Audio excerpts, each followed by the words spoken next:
To jest taki zapał, który bardzo by nam się przydał, a którego nam bardzo, bardzo często brakuje.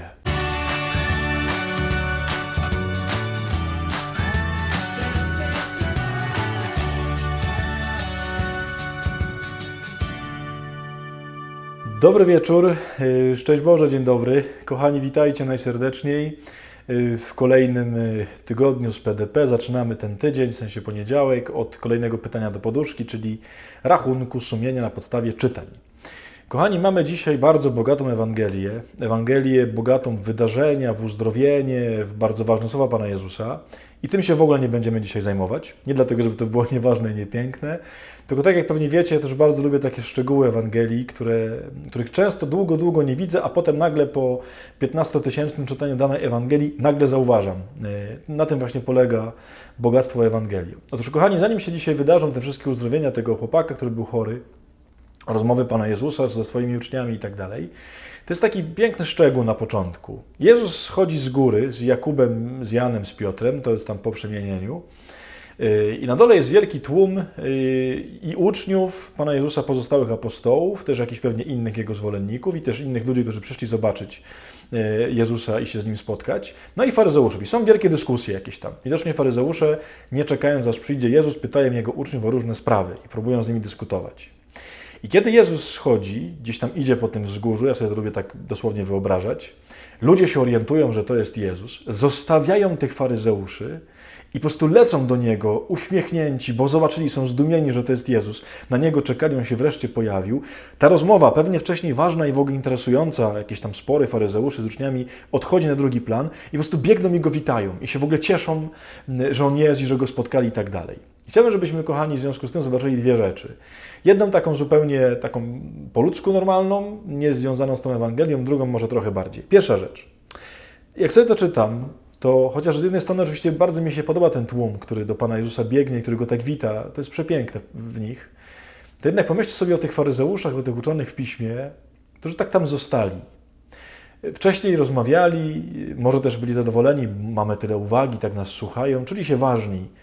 I nagle, kiedy się pojawił Jezus, to oni się musieli poczuć tacy nieważni, tacy zostawieni. O, już nikt nas nie interesuje, w sensie nami się nikt nie interesuje, tylko polecieli do tego Jezusa. Ja myślę, że czasem też te różne zarzuty względem Pana Jezusa wynikały po prostu z zazdrości, z takiego poczucia, zostałem zostawiony. I tu nie wnikam oczywiście w to, czy oni dobrze się poczuli, czy się źle poczuli, w takim sensie, czy powinni tak się czuć, bo oczywiście Jezus nie miał żadnego zamiaru, żeby ich pomijać albo żeby im odbierać uwagę. Tylko o co mi chodzi, kochani? Pomyślcie, ile razy w życiu, to jest pierwsze pytanie, bo dzisiaj będą dwa pytania do rachunku sumienia. Ile razy my tak kogoś traktujemy? Że nagle się pojawi coś atrakcyjniejszego i tu oczywiście chodzi o Pana Jezusa, więc to jest w ogóle super, bo Pan Jezus jest zawsze warty uwagi, ale w naszym życiu często jest inaczej, że zamiast być z drugim człowiekiem, to jesteśmy z telewizorem. Albo mamy jakiegoś przyjaciela, ale mamy też większego przyjaciela i kiedy się pojawia ten większy przyjaciel, to tego mniejszego tak zostawiamy. On się czuje taki odepchnięty, zostawiony, a mają lepsze, wartościowsze sprawy. Kochani, to jest coś, co strasznie może ludzi ranić. My możemy tak innych bardzo ranić. I nie myślcie dzisiaj o sobie, mnie tak zostawiają, mnie tak pomijają. Nie, rachunek sumienia zawsze powinien być w drugą stronę. Kogo ja tak zostawiam, kogo ja tak pomijam, kto tam przy tym ognisku zostaje i sobie myśli, no właśnie, ja jestem dla niego nikim, bo on ma atrakcyjniejsze, piękniejsze, ciekawsze, ważniejsze sprawy ode mnie. A druga rzecz, to czy mamy taki entuzjazm w sobie, jak ten lud, jak ci ludzie, na myśl o spotkaniu z Jezusem. Ja wiem, że my sobie często myślimy, jakby Jezus był przy mnie, to pewnie, żebym wszystko zostawił i poleciał się z Nim spotkać. Ale pomyślcie, jak macie na przykład pójść na adorację i może ta adoracja idzie Wam ciężko, to czy przez pół dnia żyjecie taką tęsknotą i myślą, Boże, żeby już była adoracja, żebym się już mógł pójść pomodlić? Wiem, czasem tak mamy.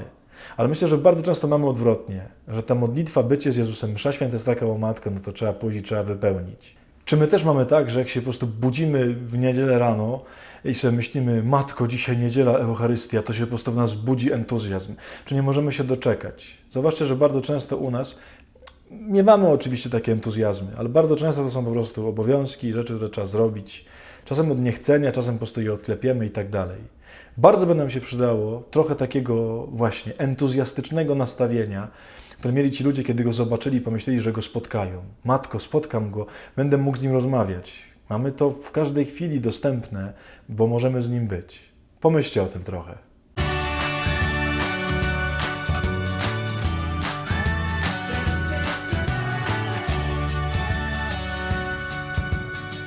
No dobrze, kochani, to tyle na dzisiaj. Jeszcze widzimy się w piątek w PDP. Życzę Wam najlepszego wieczoru, najlepszego tygodnia i do zobaczenia w następnym odcinku. Z Bogiem, pozdrawiam Was serdecznie, błogosławię. Pa!